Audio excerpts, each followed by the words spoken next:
Saat ini di Jogja saya sampaikan para jamaah terjadi yang namanya darurat sampah. Darurat sampah karena membuang sampah di Jogja sekarang problematika yang luar biasa. Akibatnya apa? Orang kemudian bersikap zalim kenyik. Zalim banget. Buang sampah dibungkus plastik, ya api banget kayak paketan itu. Melaku di jalan kemudian disalehke. Apa itu tidak mempengaruhi akidah? Apa tidak mempengaruhi orang mudahnya masuk ke dalam surga? Itu kan perbuatan zalim. Itu jangan api itu loh. Tasnya kosok, wah ikan barang tiba begitu dibuka sampah. Di sini mboten nggih? Mboten. Amin. Alhamdulillah. Awas kok aku bali konangan. Banyak sekali para jamaah. Plastik-plastik itu ya Allah. Di jalan protokoler sekalipun. Jalan utama kita gledek kayak gitu. Yang penting latarku resik. Itulah para jamaah. Kadang kedoliman itu bisa menghancurkan akidah. Nah kemudian berikutnya berkaitan dengan masalah masih poin yang kedua yaitu kita diberi hidayah. Jangan lupa para jamaah kita mohon kepada Allah agar hidayah yang sudah ada pada diri kita tidak tercabut. Di antaranya kita mengamalkan doa surat Ali Imran ayat yang ke-8. Rabbana la tuzigh qulubana ba'da idh hadaitana wa hab lana min ladunka rahmah innaka antal wahhab. Ya Allah jangan gelincirkan hati kami. Nah ada kata-kata ba'da idh hadaitana, setelah engkau beri petunjuk kepada diri kami. Wa hab lana min ladunka rahmah. Ya Allah anugerahkanlah pula kepada diri kami rahmat. Sesungguhnya engkau maha pemberi. Itu bukti kita menjaga betul hidayah. Surat Ali Imran ayat yang ke-8. Saya yakin para jamaah sudah banyak yang hafal. Jangan lupa ba'da sholat atau dalam kesempatan-kesempatan doa yang lain itu kita panjatkan betul.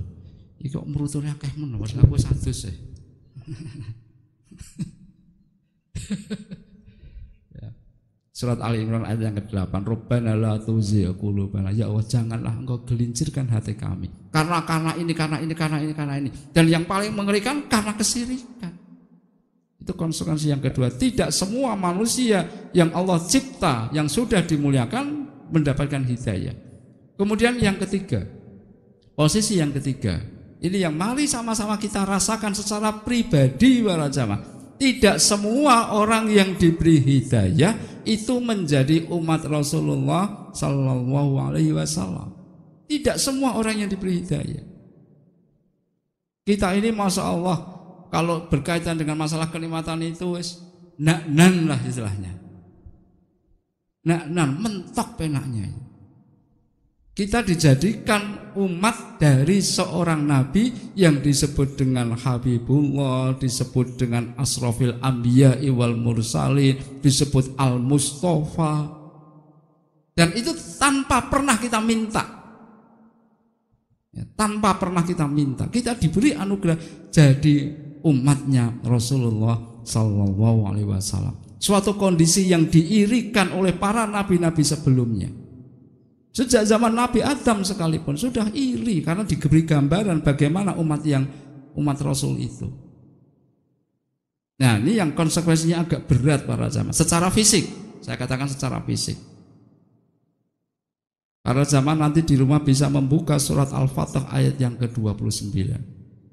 Surat yang ke-48 ayat 29 itu konsekuensi logis betul kita sebagai umat yang disebut dengan umat Rasulullah Sallallahu Alaihi Wasallam. Umat yang dimanjanya luar biasa oleh Allah kalau dalam bahasa kita. Dimanjanya luar biasa. Salah satunya adalah Rasul menyebutkan, dijadikan bumi ini oleh Allah bagiku sebagai masjid, maka sholatlah kalian dimanapun berada. Dan itu tidak berlaku bagi umat-umat sebelumnya. Kalau ini katakanlah dijadikan tempat sholat digelari sajadah atau digelari tikar, kemudian karena masjid mungkin direnovasi, boleh nggak kita sholat di sini? Boleh. Neng pasar entuk, neng tempat dodolan entuk. Dimanapun, karo kendaraan numpak sepur yo entuk. Itu tidak terjadi pada umat-umat sebelumnya. Yang kadang kita tidak menganggap bahwa itu adalah sebuah kenikmatan. Kita dilarang sholat itu hanya satu, di kamar mandi, di kuburan, di tempat ibadahnya orang yang tidak seiman dengan kita, hanya itu. Ning ndi wae. Pasarane ekstrem lagi ndandani gendeng terus sholat ning gendeng, yo itu paling dianggap kurang gawean itu kan. Berdoa dimanapun kita berada bisa berdoa.